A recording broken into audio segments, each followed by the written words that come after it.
Na amekamatwa mheshimiwa mwenyekiti wa Chadema, Mheshimiwa Tundu Antipas Mugwai Lissu, amekamatwa Ruvuma. Tungependa serikali, kwa kuwa yule ni kiongozi mkuu wa chama kikuu cha upinzani, taarifa za kukamatwa kwake na sababu ziwekwe hadharani, wa Tanzania wazijue na itendeke kama Mtanzania mwingine. Taarifa mheshimiwa. Taarifa. Asante sana mheshimiwa mwenyekiti. Naomba nimpe taarifa mheshimiwa mdogo wangu Kenan, mbunge wa Nkasi. Kwa kweli ningekuwa mimi nafasi yako, nisingesimama kumsemea kiongozi asiye na heshima kama yule. Nisingethubutu. Kiongozi huyo nawe muita wewe ni kiongozi, mimi nimemshangaa. Yaani badala ya kuongea na wananchi mambo ya msingi, ameenda kupeleka matusi na kuwadharau wananchi wa Nyasa kwa kuwasemea matusi ya viongozi wao. Akome kabisa. Taarifa. Mheshimiwa Aida Kenan, taarifa kutoka kwa Mheshimiwa Esther Manyanya. Mheshimiwa mwenyekiti, nimuombe tu mama yangu. Nimelelewa, nimefundishwa. Yule ni mama yangu na amekuwa mkuu wangu wa mkoa wa Rukwa. Ni wajibu wangu kama mbunge, na nimesimama kuiambia serikali haki itatendeka. Mimi naamini na historia nchi yetu endelee kujengwa ya amani na utulivu. Kama kuna kosa limefanyika, liwekwe hadharani kosa lilolifanya na sababu za kukamatwa. Mheshimiwa mwenyekiti, naomba niendelee. Mheshimiwa mwenyekiti, anaibuka mtu mmoja tu leo. Mheshimiwa mwenyekiti, unajua, naomba niwakumbushe waheshimiwa wabunge wenzangu, hii nchi tumeanza uchaguzi wa vyama vingi mwaka 1995. Na mwaka 95 tulikuwa na wabunge wa upinzani 51. Mwaka 2000 tulikuwa na wabunge wa upinzani 26. Wakati huo Mheshimiwa Mbowe ndo aligombea urais. Mwaka 2005 tulikuwa na wabunge wa upinzani 41. Mwaka 2010 tulikuwa na wabunge wa upinzani 89. Mwaka 2015 tulikuwa na wabunge wa upinzani 116, na 2020 tuko wabunge 28 wa upinzani. Hakuna mtu aliyesema hashiriki uchaguzi mpaka tufanye mabadiliko ya sheria. Hakuna mtu aliyethubutu kusema hivyo. Hakuna mtu aliyesema tuingie barabarani tufanye uasi kwenye chaguzi zote. Leo Mheshimiwa mwenyekiti, kuna mtu mmoja aliyekuwa na tamaa ya urais ameukosa kwa sababu anajua Samia amefanya kazi, anataka kumwaga mboga, anataka kumwaga ugali na maji ya kunawa. Hatuwezi kukubali. Hatuwezi kukubali. Ukweli ni kwamba kwa namna ambavyo mazingira ya uchaguzi yamewekwa, kwa namna ambavyo wameruhusiwa kufanya mikutano ya hadhara, kwa namna ambavyo wametumia vibaya nafasi yao ya kufanya haki ya demokrasia, wamegundua kwamba wakishiriki uchaguzi huu hawapenyi, ndio bana wameweka mpira kwa pani.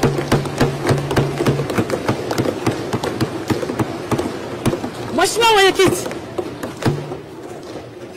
miaka yote, awamu zote 6 ambazo tumeshiriki uchaguzi kwenye nchi, awamu zote CCM ni ile ile, katiba ya nchi ni ile ile, tume ya uchaguzi imeboreshwa mwaka jana. Wanaweka mpira kwa pani. Hii haikubaliki. Nataka niseme, unaweza kusema yote kwenye nchi, lakini mimi Salome Makamba ni Msukuma wa Shinyanga, sina pa kwenda. Pasipoti nimepewa na bunge ya kusafiria kwenda nje ya nchi, sina pa kwenda. Mama yangu, familia yangu haina pa kwenda. Hatuwezi kuhamasisha uasi kwenye nchi hii. Hatuwezi kukubali. Jeshi la ulinzi na usalama lipo. Kaka yangu Bashungwa, mambo ya ndani upo. Tekelezeni wajibu wenu. Hii nchi ni ya demokrasia. Kuzuia uchaguzi ni uhaini na hatuwezi kukubali. Na Mheshimiwa mwenyekiti, nikwambie tu ukweli, huyu jamaa anataka kutupiga changa la macho. Chama chochote cha siasa lengo lake namba moja ni kushika dola. Lengo lake namba moja. Sisi hatufanyi kazi ya uharakati hapa. Sisi mimi najua siasa ni kushika dola.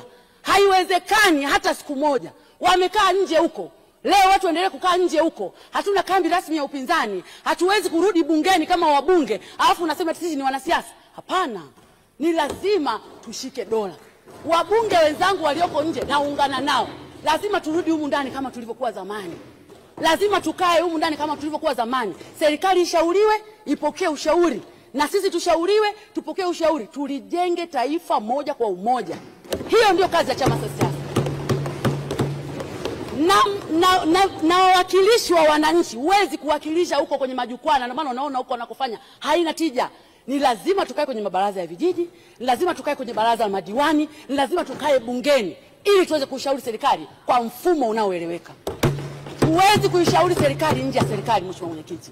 Kwa hiyo mimi rai yangu, tunataka uchaguzi na tuko tayari kushiriki uchaguzi, na hatuko tayari kuungana na mtu ambaye kupindua nchi hii. Taarifa Mheshimiwa Mwenyekiti. Taarifa wapi? Mheshimiwa Ole Sendeka. Mheshimiwa Mwenyekiti, pamoja na mchango mzuri sana wa Mheshimiwa mbunge, baba wa taifa Mwalimu Julius Kambarage Nyerere aliwahi kusema uhuru bila demokrasia ni udikteta, lakini demokrasia bila ya nidhamu ni fujo.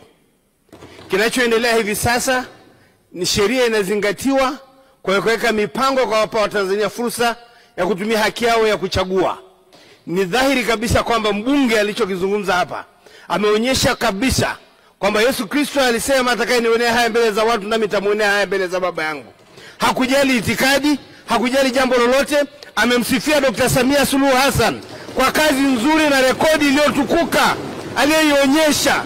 Dunia inajua, Tanzania inajua, wapinzani wanajua. Asante. Mheshimiwa Salome Makamba, unapokea taarifa. Mheshimiwa Mwenyekiti, mimi hiyo taarifa naipokea. Kazi namba moja ya chama cha siasa ni kushika dola. Huwezi kushika dola kwa kwenda kwenye vyombo vya habari. Huwezi kushika dola kwa kwenda kwenye mikutano, kwenda kuwaambia watu wafanye uasi na uhaini. Unashika dola kwa kushiriki chaguzi huru na za haki. Unashika dola kwa kuhamasisha watu waende kupiga kura. Unashika dola kwa kuwa na ushawishi kwa vyombo vinavyotoa maamuzi ndani ya nchi hii.